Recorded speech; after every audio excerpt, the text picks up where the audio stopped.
South India shopping మాల్లో blockbuster Ashadham #1 kilo sale.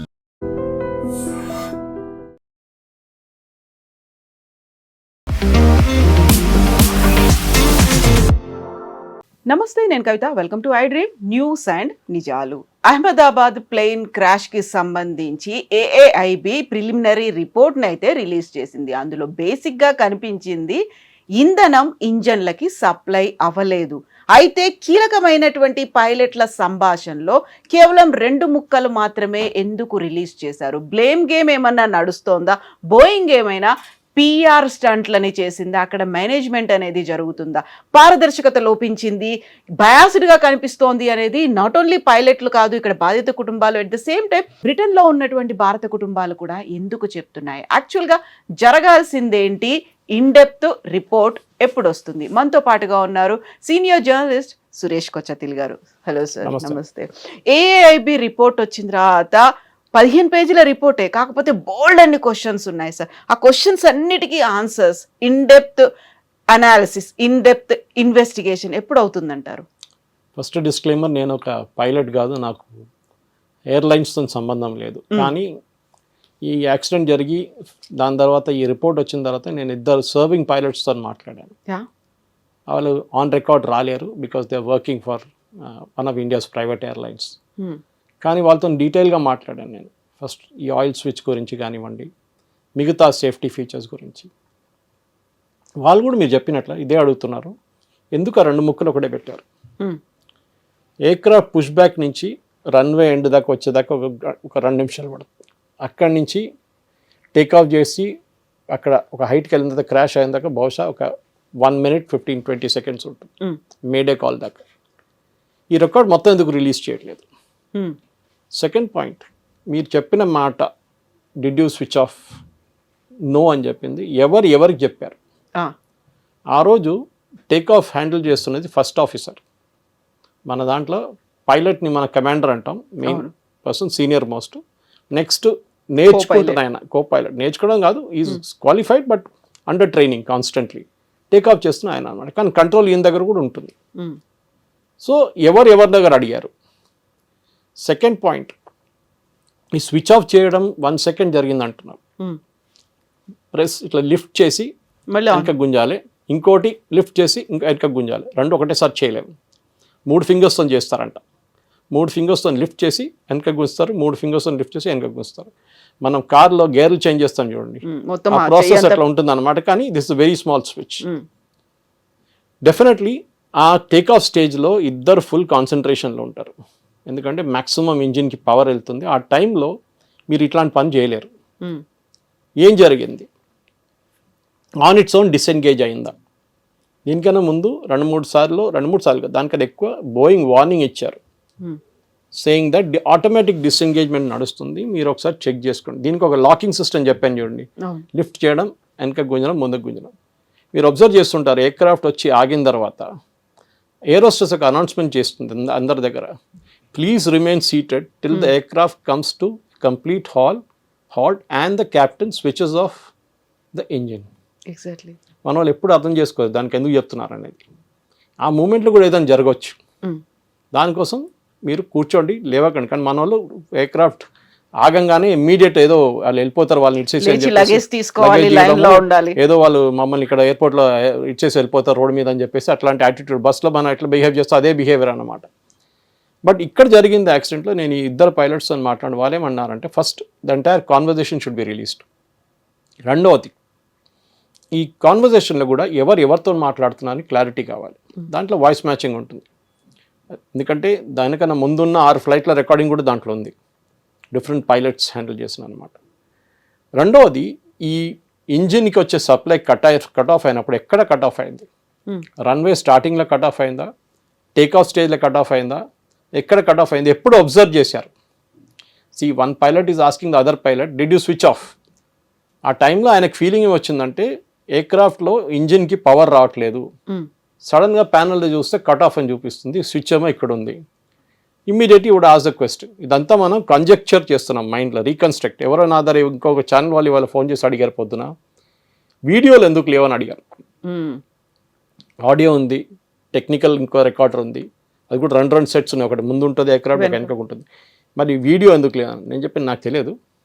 Boeing లాంటి కంపెనీలు, ఎయిర్బస్ లాంటి కంపెనీలు ఎందుకు ఇది ఆలోచించలేదు నాకు తెలియదు. బహుశా ఉండొచ్చు, ఎందుకంటే ఒక హైజాకింగ్ జరిగితే ఒక లోపల సీసీటీవీ ఉంటే ఈజీగా బయట ఉన్న వాళ్ళకి చూసుకోవచ్చు ఏం జరుగుతుంది లోపల అని చెప్పేసి. కానీ అది ఉందో లేదో నాకు తెలియదు, I'm not an expert in that. కానీ పెట్టొచ్చు డెఫినెట్గా. కానీ ఈ జరిగిన యాక్సిడెంట్ ఇప్పుడు ఏం చేయలేం మనం. మెయిన్ థింగ్ ఏంటంటే ఈ కాన్వర్జేషన్ కంప్లీట్గా రిలీజ్ చేస్తే తెలిసిపోతుంది. మూడవది, వాళ్ళ మీద ఒక పర్సనల్ అటాక్ చేయడం బంద్ చేయాలి వీళ్ళందరూ. ఎవరెవరో ఫారిన్ పైలట్స్ని తీసుకొచ్చి సూసైడ్ మెంటాలిటీ ఉండి వాళ్ళ అమ్మగారు చనిపోయారు దానికోసం డిప్రెషన్లో ఉన్నారు, లేనిపోయిన కథలన్నీ చెప్తున్నారు. కరెక్టే, ఎవరు అమ్మగారు నాన్నగారు చనిపోతే మన అందరికి డిప్రెషన్ ఉంటుంది కొన్ని రోజులు. అది చెప్పి మనం ఎవరైనా ఎయిర్క్రాఫ్ట్ తీసుకెళ్ళి క్రాష్ చేయడం కాదు. And if you wanted to crash you could done it in the mid air, take off స్టేజ్లో అక్కర్లేదు. అది ఇంకా అక్కడ అసలు ఏ ప్రూఫ్ లేకుండా పోతుంది అక్కడ. ఇది అట్లీస్ట్ మీకు ఎయిర్క్రాఫ్ట్ దొరికింది, సీ మీద వెళ్ళి పడిపోతే మీరు ఏం చేస్తారు, ఎక్కడ వెళ్ళి ఎత్తుకుతారు. అది బ్లాక్ బాక్స్ దొరుకుతుంది, కానీ దాని తర్వాత ఏం చేస్తారు, బాడీ లేదు, ఎయిర్క్రాఫ్ట్ లేదు, ఏం లేదు. మనం మలేషియన్ ఎయిర్లైన్స్ చూసాం, మీకు గుర్తుంటుంది, ఒక 2-3 సంవత్సరాలు అయింది ఇప్పుడు కనిపించకుండా పోయింది. ఎక్కడ పోయింది ఎవరికి తెలియదు, కంప్లీట్ ఎయిర్క్రాఫ్ట్ పోయింది. That is a pure case where the pilot head switched off everything. దాంట్లో ట్రాన్స్పాండర్ స్విచ్ ఆఫ్ చేసేసారు, దాంట్లో ఏటీసీకి ఉన్న కమ్యూనికేషన్ స్విచ్ ఆఫ్ చేసేసారు, రేడియో స్విచ్ ఆఫ్ అన్నీ చేశారు. కానీ ఆ పైలట్కి ఒకటే తప్పు, ఆయనకి ఎప్పుడు తెలియదు, కానీ బహుశా వాళ్ళకి ట్రైనింగ్లో కూడా చెప్పలేదు. ఇంజిన్ ఉంటుంది చూడండి, ఇంజిన్ తయారు చేసేది ఇంకో కంపెనీ ఉంటుంది. ఎప్పుడు బోయింగ్ ఇంజిన్ బోయింగ్ తయారు చేయరు, జీ ఉంటుంది, లేకుంటే ప్రాట్ అండ్ విట్నీ ఉంటుంది, ఇంకెవరైనా ఉంటారు, మెక్డానల్డ్ డగ్లస్ ఉంటారు. ఆ ఇంజిన్లో ఒక బీపర్ ఉంటుంది, అది కాన్స్టెంట్గా బీప్ చేస్తూనే ఉంటుంది. ఎవ్రీ ఐ థింక్ 15 minutes ఒకసారి బీప్ చేస్తుంది, ఐఎమ్ హియర్ అని చెప్పడానికి. ఏది మీ జాగ్రఫికల్ లొకేషన్ మన జీపీఎస్ లాగా చెప్తున్నాను, నేను ఇక్కడ ఉన్నాను. దాని 15 నిమిషాల తర్వాత నేను ఇక్కడ ఉన్నాను అని ఏటీసీకి అలా వెళ్తూ ఉంటుంది. అది it goes to the manufacturer, not even to the ATC. Okay, A engine తయారు చేసే మ్యానుఫ్యాక్చరర్ ఉన్నారో వాళ్ళకి వెళ్తుంది. రేపు ఆ ఇంజిన్లో ఏమైనా ప్రాబ్లం అయితే కూడా వాళ్ళకి ఇమీడియట్ నోటిఫికేషన్ వస్తుంది, ఇంజిన్లో ఏదో ప్రాబ్లం ఉందని చెప్పి, even before the pilot recognises.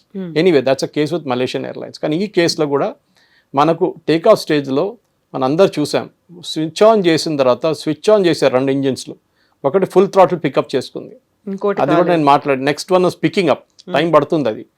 కానీ ఈ 2 స్విచ్ ఆన్ చేయడానికి 4 seconds పట్టింది, ఆఫ్ చేయడానికి 1 second పట్టింది.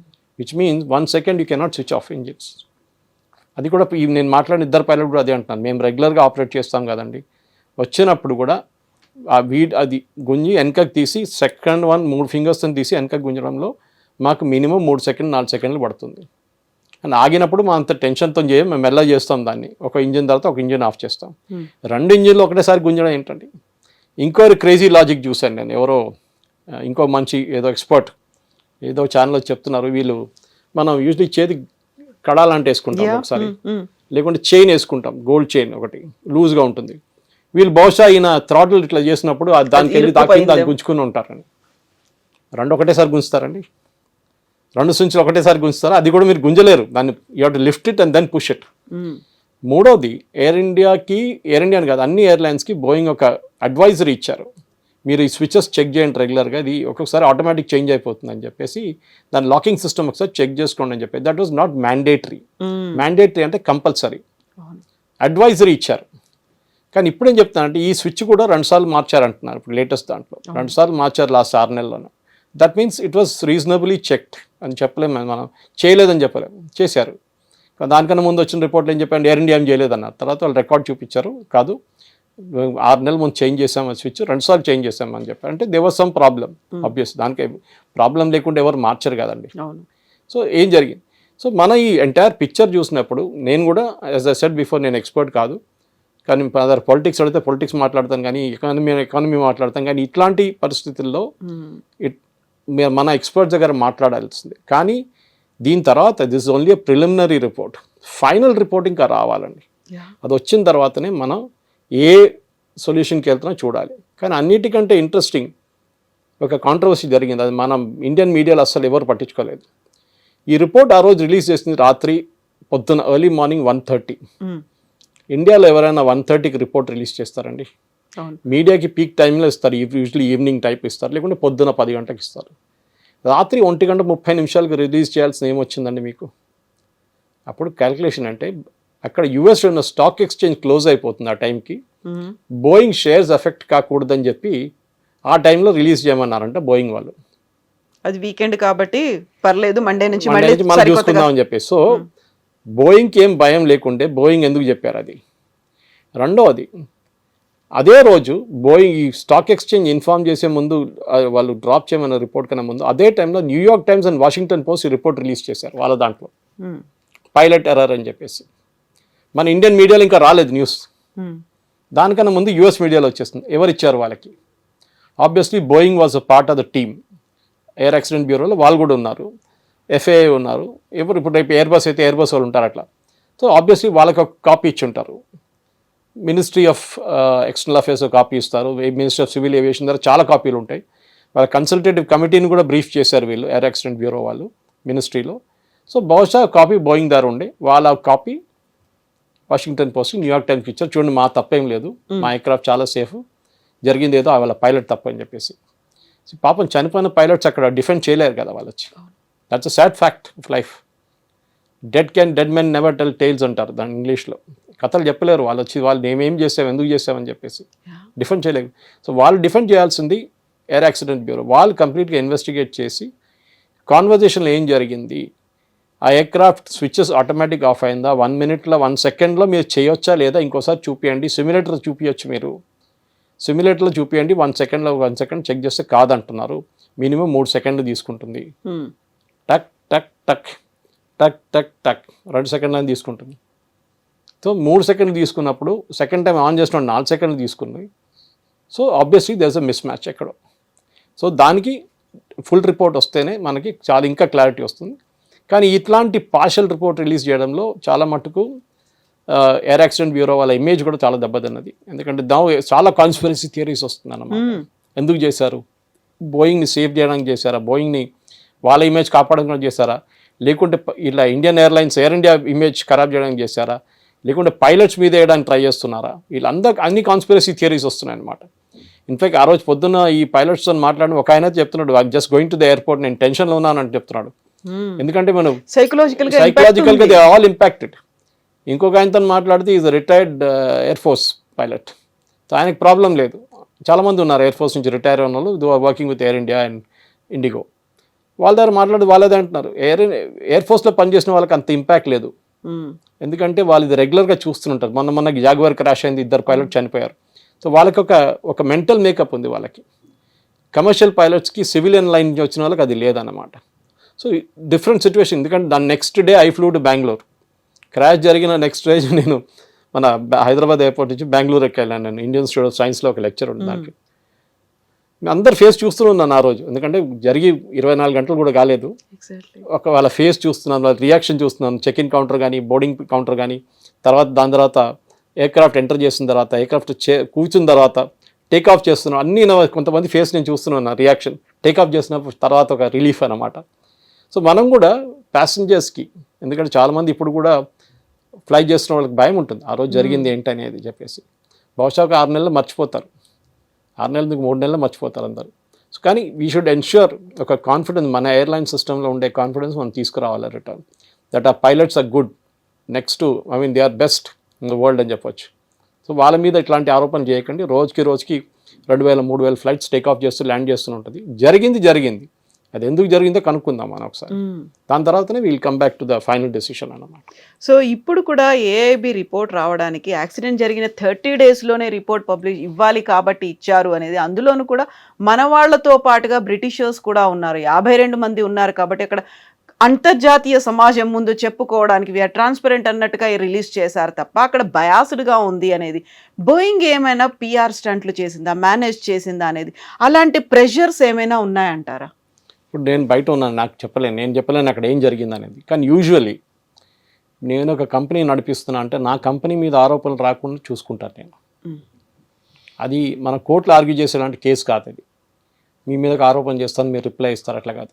అక్కడ ఉన్న డేటా చూసుకొని ఆ డేటాని టెక్నికల్ డేటా తీసి సిమ్యులేటర్లో ఇస్తారు. సిమ్యులేటర్లో 2 పైలట్ కలిపి నడిపిస్తారు. ఏం జరిగింది ఆ ఉన్న డేటాతో చెప్పినాడు, ఎయిర్క్రాఫ్ట్ ఎట్లా క్రాష్ అయిందని సిమ్యులేటర్లో తెలిసిపోతుంది. బహుశా టెస్ట్ చేసి ఉంటారు వాళ్ళు. కానీ ఇంకా ఎక్స్ట్రీమ్ టెస్ట్, ఎందుకంటే ఇది ఇంకా తర్వాత ఇప్పుడు ప్రిలిమినరీ డేటా ఇక్కడ యాక్సెస్ చేసుకున్నారు, ఇదే బ్లాక్ బాక్స్ మళ్ళీ యూఎస్కి పంపించవచ్చు.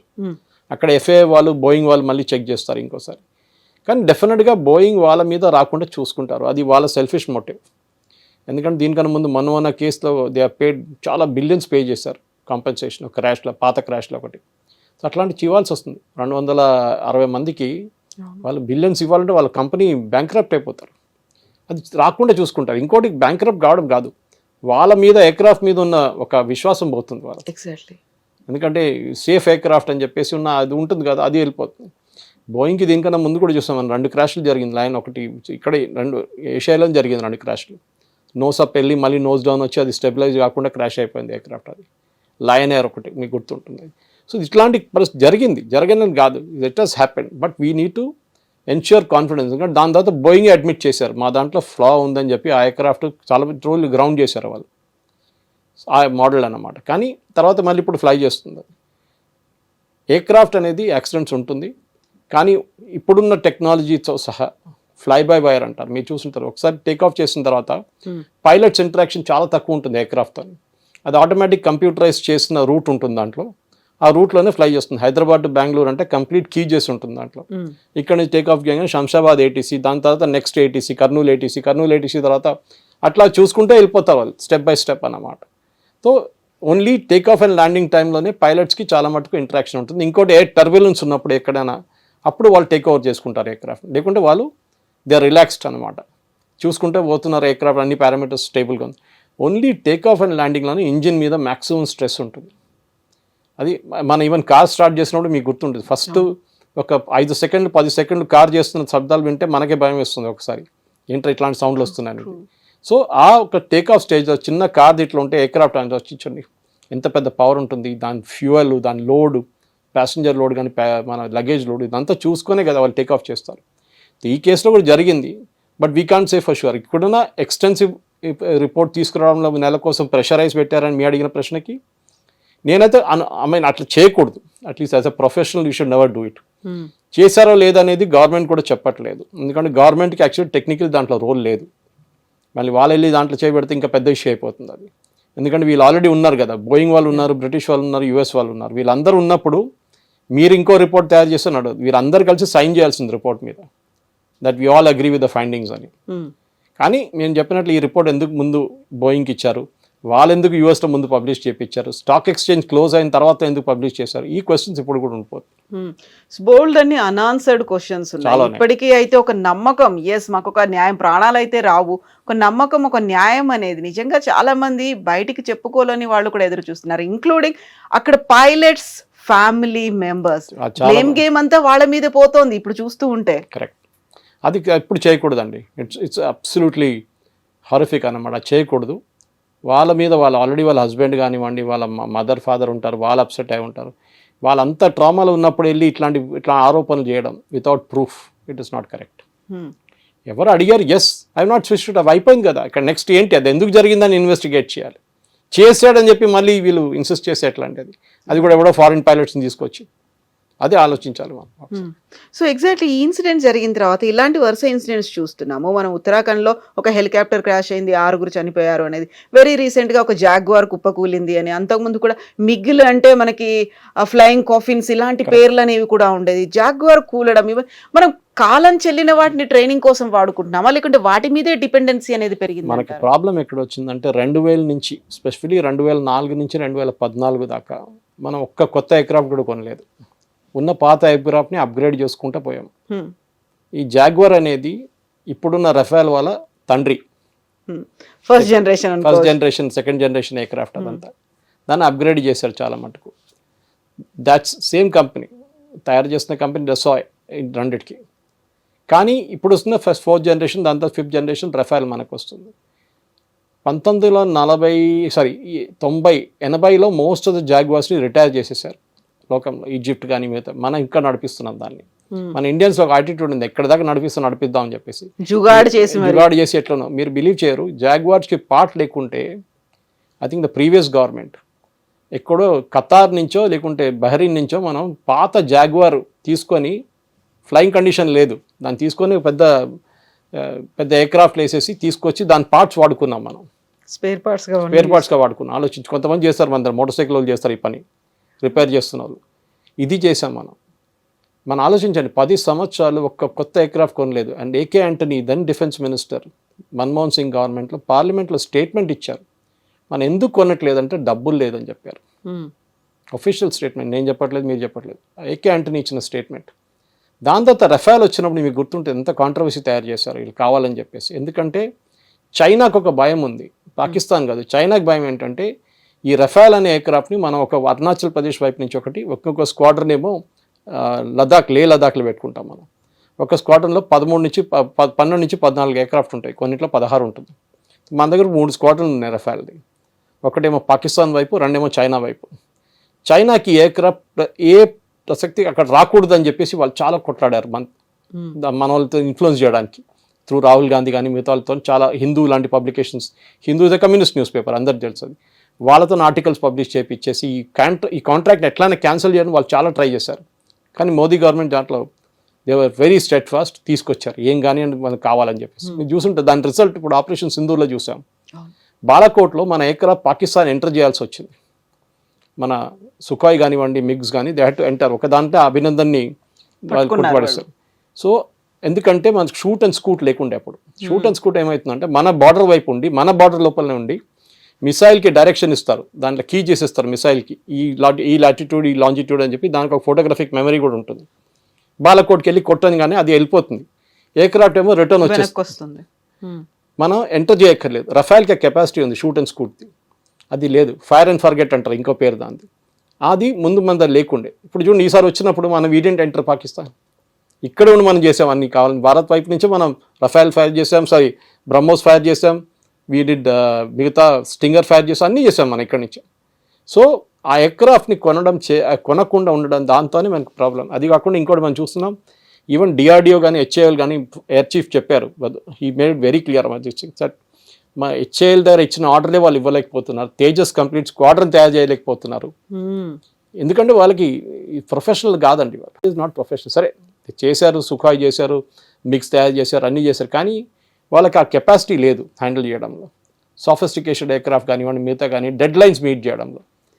దెన్ అడ్వాన్స్డ్ ఎయిర్క్రాఫ్ట్ ఉంది ఏఎంసీ, అది కూడా ఇంకా కాలేదు, డ్రాయింగ్ బోర్డులో ఉంది, అది ఇంకా మనం ఎందుకు వెయిట్ చేస్తామండి. So we have now bought in private sector. ఇప్పుడు ప్రైవేట్ సెక్టర్ని తీసుకొచ్చాం. ఇప్పుడు మనం టాటా బోయింగ్తో టాటా అండ్ రఫాల్ అంటే దసోతో కలిసి రఫాల్ది మొత్తం షెల్ హైదరాబాద్లో తయారు చేస్తున్నారు, కొత్త ప్రాజెక్ట్. ఇంకో 6 నెలలు స్టార్ట్ అయిపోతుంది. అంటే ఎయిర్క్రాఫ్ట్ కంప్లీట్ స్ట్రక్చర్ ఇక్కడ తయారు చేస్తున్నారు హైదరాబాద్. దాని తర్వాత ఫ్రాన్స్కి తీసుకెళ్తారు, దాన్ని అసెంబుల్ చేస్తారు. మన కార్ అవుటర్ షెల్ ఉంటుంది చూడండి, దాని తర్వాత టైర్లు పెట్టాల్సి వస్తుంది, దాంట్లో ఇంజిన్ పెట్టాలి, దాంతో అక్కడే చేస్తారనమాట. ఏవియానిక్స్ పెట్టాల్సి వస్తుంది, అన్నీ చేయాల్సి వస్తుంది. కానీ అట్లీస్ట్ మేజర్ పార్ట్ ఇక్కడ జరుగుతుంది. ఇప్పటి నుంచి ఒక డెడ్ లైన్ మీట్ చేయొచ్చు మనం. ఇండిజినైజేషన్ అని చెప్పొచ్చు, ఆత్మనిర్భర్ భారత్ అంటాం మనం. This is Atmanirbhar Bharat. Private సెక్టర్కి ఇద్దాం. చైనా చూడండి, J-15, J-17, J-19, J-35 అన్నీ తయారు చేసుకుంటున్నారు. మన దగ్గర హెచ్ఏఎల్ వాళ్ళు స్ట్రగుల్ చేస్తున్నారు to make one aircraft. DRDO, HAL వీరిద్దరు ఫెయిల్ అయ్యారు, దాంట్లో డౌట్ లేదు. సరే వాళ్ళ రీజన్స్ వాళ్ళకు ఉంది, ఇంజిన్ దొరకలేదు, కావేరీ ఇంజిన్ పనిచేయట్లేదు, చాలా మటుకు ఆరోపణలు వచ్చినాయి. జీఈ వాళ్ళు డిలే చేశారు ఇంజిన్స్. కానీ ఎందువల్ల వెయిట్ చేస్తామండి, ఇట్లాంటి పైలట్ చనిపోతున్నారు. How can you wait for all this? She should not wait. అది మనం ఈవెన్ పాత MiG-21 కూడా మీరు చెప్పినట్లు ఫ్లయింగ్ కాఫిన్స్ ఉండేది, దాన్ని కూడా కంపల్సరీగా రిటైర్ చేయాలి. మనకు 40 స్క్వాడ్రన్లు కావాలి. వీ నీడ్ 40 స్క్వాడ్రన్స్, ఒకటి 12 నుంచి 14, 16 ఎయిర్క్రాఫ్ట్. మన దగ్గర ఇప్పుడున్న 30 కూడా లేవు, 28 అయింది ఇప్పుడు. We're short of 12 squadrons. కొనాలంటే పెద్ద కాంట్రవర్సీ చేస్తారు రాహుల్ గాంధీ ఇలాంటి వాళ్ళు, అది ఇది అని ఆరోపణ చేస్తారు. ఎందుకంటే వస్తే చైనాకి ప్రాబ్లం అవుతుంది, పాకిస్తాన్కి ప్రాబ్లం అయింది. అది వాళ్ళు కొనకూడదు ఇండియన్ గవర్నమెంట్. వాళ్ళు ఈ పొలిటీషియన్స్ని యూజ్ చేసుకుంటారు, బయట ఉన్న ఏజెంట్స్ అందరు కలిసి. కానీ ఎట్లయినా ఇప్పుడు రఫాల్ది మనం ఇంకో 2 స్క్వాడ్రన్ మన నేవీ కోసం కొంటున్నాం మనం, నేవల్ వర్షన్, దాంట్లో వర్టికల్ ల్యాండింగ్ టేక్ ఆఫ్ ఉంటుంది దానికి. సో అట్లాంటి పరిస్థితుల్లో మనం కూడా సుఖాయ్ ఆఫర్ చేస్తున్నారు ఇప్పుడు Russia. They said will give a complete design, ఇండియాలో తయారు చేసుకోండి అంటున్నారు వాళ్ళు. We should accept it. 3 స్క్వాడ్రన్లు, అది ఎప్పుడు మిక్స్ అండ్ మ్యాచ్ చేసుకోవాలండి. ఎందుకంటే ఒకటే కంపెనీ దగ్గర తీసుకుంటే రేపు వాళ్ళు బ్లాక్మెయిల్ చేయొచ్చు.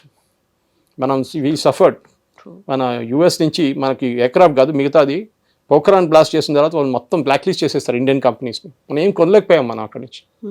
అట్లా కాకూడదు ఎప్పుడు. We should buy some aircraft from US, some aircraft from Russia, some aircraft from France, mix and match చేసుకోవాలన్నమాట. మొనోపలి అనేది అక్కడ ఉంటుంది. మొనోపలి ఒకటే కాదు, వీళ్ళది ఏంటంటే వీళ్ళకి ఒక ఇది వచ్చేస్తుంది, అరెగెన్స్ వచ్చేస్తుంది. మా దారికి ఉంటాడు, ఎక్కడికి వెళ్తాడు వీడని చెప్పేసి. అది ఎప్పుడు కాకూడదు. ఉన్నప్పుడు 2-3 మోడల్ పెట్టుకోండి, పనికొస్తారు. ఎందుకంటే ఎప్పుడైనా మీరు మిక్స్ అండ్ మ్యాచ్ చేసుకోవచ్చు. Thank you so much sir. Thank you. Thank you. నిజంగా ప్రస్తుతం ఉన్నటువంటి సమాజం దేనికి ప్రయారిటీ ఇస్తుంది? ఆర్థిక సంబంధాల చుట్టూ మాత్రమే తిరుగుతోంది.